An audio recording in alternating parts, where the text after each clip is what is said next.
Assalamu alaikum, I'm Aisha and you're watching Samaa News. Here are today's headlines.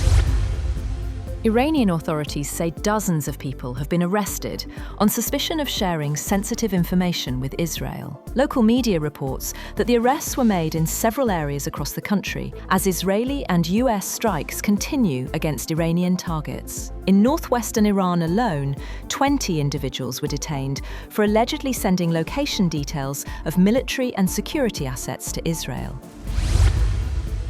Iran's Revolutionary Guards say they have used the Sejil missile for the first time in the current conflict with the United States and Israel. The IRGC says the strike was part of the latest wave of attacks targeting Israeli military and defense infrastructure. Iran says several missiles, including Khaybar Shekan, Gadra, and Imad, were also launched. Meanwhile, Israel deployed police and emergency crews across Tel Aviv after Iranian missiles struck the city.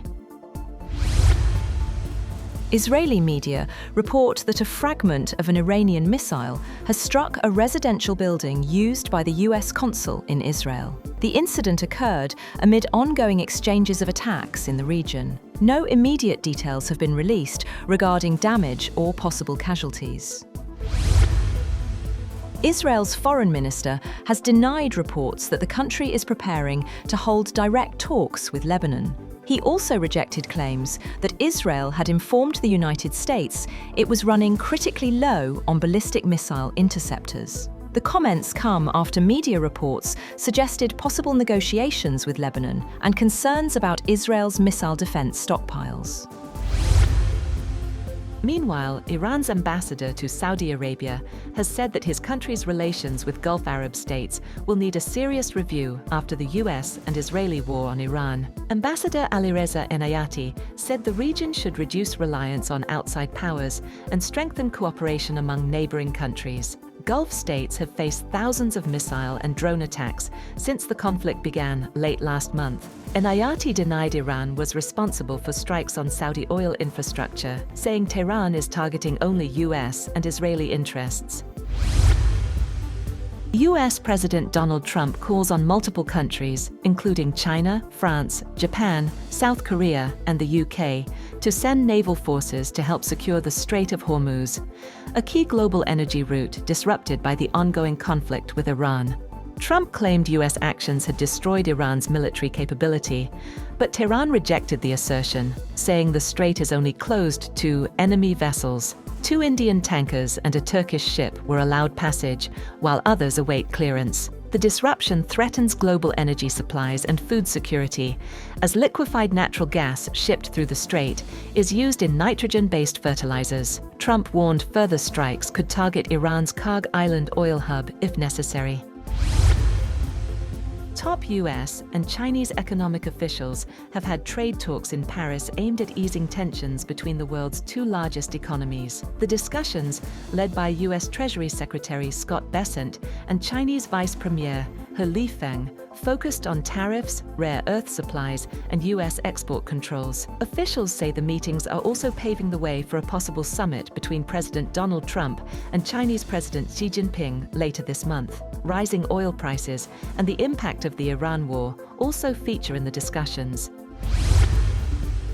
Israeli airstrikes in Gaza have killed at least 12 Palestinians, including children and a pregnant woman, according to hospital officials. A strike in the Nuseirat refugee camp hit a house, killing a couple in their 30s and their 10-year-old son. Hospital officials said the woman was pregnant with twins. Another strike later hit a police vehicle in central Gaza on Salah al-Din route, killing 8 officers. The US Department of Defense has identified 6 airmen who died when their KC-135 refueling tanker crashed over Iraq, while supporting operations targeting Iran. Officials say the crash was not caused by hostile fire. The fallen include MacDill AFB, Florida, Major John A. Klinner, Captain Ariana G. Savino, Technical Sergeant Ashley B. Pruitt-Rickenbacker, ANGB, Ohio Captain Seth R. Koval, Captain Curtis J. Angst, Technical Sergeant Tyler H. Simmons. The military is investigating the cause and reviewing safety procedures, while expressing condolences to the families and communities of the deceased. Oil loading operations at the United Arab Emirates Fujairah terminal have resumed after a drone attack and fire disrupted activity earlier. An industry source says the key energy hub, located outside the Strait of Hormuz, is back in operation following the incident on Saturday. Fujairah handles about 1 million barrels per day of the UAE's Murban crude, roughly 1% of global oil demand. Ukrainian President Volodymyr Zelensky says Kyiv is seeking financial support and technology in return for helping Middle Eastern countries counter Iranian drone threats. Ukraine has dispatched specialist teams to 4 countries in the region to assess defences and demonstrate how anti-drone systems should operate. Zelensky said the teams, each made up of dozens of experts, will assist regional partners in strengthening their air defence capabilities.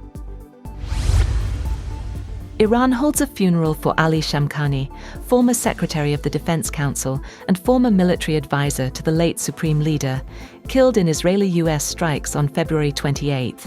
Shamkhani, a key figure in Iran's nuclear negotiations, had survived a previous Israeli assassination attempt last June, which left him with a leg injury. Formula One has called off the Bahrain and Saudi Arabian Grands Prix in April due to ongoing Middle East tensions.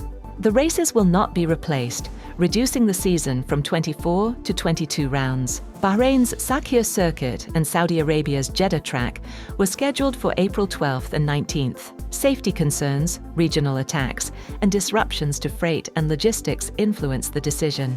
The FIA and Formula One emphasized the safety of teams and staff as the top priority. Formula 2, Formula 3, and the all-female F1 Academy rounds in the region are also cancelled. Bahrain and Saudi Arabia are key financial contributors to the sport, with hosting fees estimated at $45 million and higher respectively. That's all for now. For more updates, visit www.samaa.tv. Thank you for watching Samaa News.